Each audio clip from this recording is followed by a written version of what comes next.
So welcome back to another episode of Julie Laughton Podcast. Today we're going to talk about designing the ultimate office. How do you do that? What do you need? How do you make it feel really great? And by that I mean your home office, because you can't control if you're in someone else's office or a commercial office. But when you're at home, there's so many ways to make it yours. Welcome to the Julie Laughton Living Podcast, the place to get advice, tips, and tricks to building the life and luxury home of your dreams with 30-year business owner, designer, and builder, Julie Laughton. It all starts with a good plan. This is Julie Laughton Living. So as we all know, in 2020, the world changed and we all worked from home, whether we liked it or not. Of course, I never stopped working because I'm a contractor and we were essential workers, but the rest of the world stayed home and made their office. So everybody had to decide, where is going to be that space in my house that I can work, that I can get peace and quiet? Where can I carve out my space? So what I usually do for people is take a room that they're not using and turn that into the office. But some people don't have the luxury of a room, and that needs to be the corner of the kitchen or part of a hallway. Or, I don't like putting the office in the bedrooms. Or, but there's spots we can carve out under a bay window, but there's endless places to have an office, and it depends on how many people you live with, what's going on, but you do need privacy and peace of mind. So it's funny how you can find a space in your home. It doesn't have to be a room. So the most important thing for a home office is, hey, what do you need? Your laptop, right? Or your cell phone. But otherwise you might need a whole computer setup that sits there all the time and a big screen. So the most important thing about an office is a space that you can call yours, so you don't have to move all your stuff, because you need your spot and you can leave your stuff. And then it changes your attitude when you walk in there and, okay, I'm in my office, even though it might be just an indent in the hallway. So the last office I did for someone was literally a little alcove off the hallway, but they had these beautiful French doors to the backyard, so it was flooded with light, but it was literally a place where you would come in from the back and take off your shoes, and we turned it into an office and a big, beautiful wraparound screen. So that's all you need, right? Cell phone, keypad, boom, screen, done.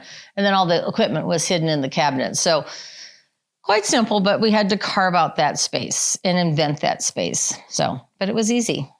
So again, modern technology helps you to create backdrops on your computer so you don't have to see what's in your house, because in most cases, the office is in a room or maybe by windows, and you're good with your backdrop. But if it's not, and you're looking at the rest of the whole house, and you just use your computer, as everyone knows, to help do that. But all you need in your home is just a sanctuary spot that you can call yours, and that's it. So I think the tightest office I ever did was just, it's like the end of the kitchen island, where when no one's home, they would sit there and, pull out the countertop and do the laptop, and they transform the end of the island to the office with the filing drawers built in. No one knows it's there when they're not using it, but that's the most concealed one I've ever done. But it was part of the kitchen, which is where, they were spending most of the time anyway.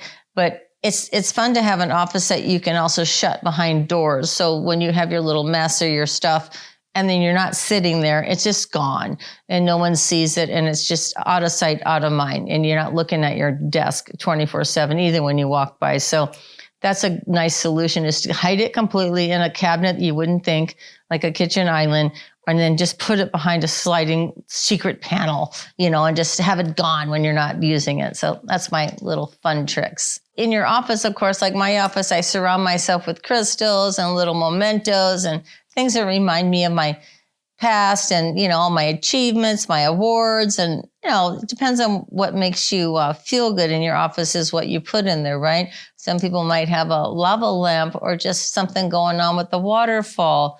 But, something that helps you ground and stay centered and stay focused is essential, I think. And you might have incense burner or a scent, something with a scent in it sitting there. And I have like a little fan that has a cool fan, because I like to keep the air fresh around me when I'm working.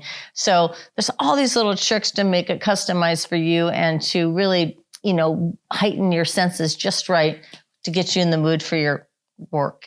When you design your office, color is important. So you might paint the walls a certain color. My office is, a sunny, yummy kind of neutral color. It's but it's warm, so you got to think about the colors. And, I wouldn't paint your office dark blue or black because you might fall asleep and you feel like you're in a nightclub. I don't know, but it's all about that tranquil, fresh, you want your office to be a place you're inspired. So that's my tip on offices. Make it inspiring. So when you're in your office, you want it to be looking good. You don't want it to be just a mess of wires and equipment. So, it's nice to have a little wire mold, or just put your wires together and hide them behind something, because all the wires go to one place at the back of the desk. If you can drill a hole at the top and hide them underneath, that's another thing. But you want your office presentable too, sort of like a dining table. You want it to look nice when you walk in there and not just be a cluttered mess. So again, just thoughtful pre-planning, and what are we doing? Where is it going? So it can all be done at one time and just set up and organized. I mentioned earlier about having an office with a door on it, or an office with a sliding secret wall or something. So if you're sharing an office with someone, that's a whole nother deal, that you'd have two desks and you have to work together and listen to each other on the phone.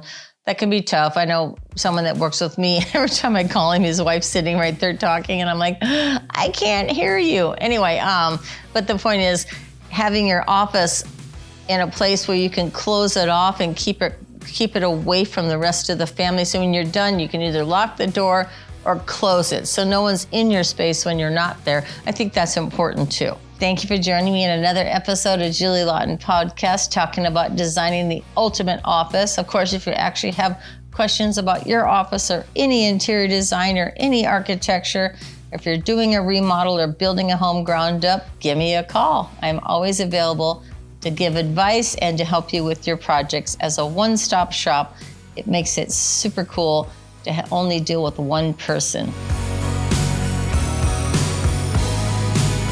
Thank you for joining us for this episode of Julie Laughton Living. For more information or to connect with Julie one-on-one, visit julielaughtonliving.com. And don't forget, it all starts with a good plan.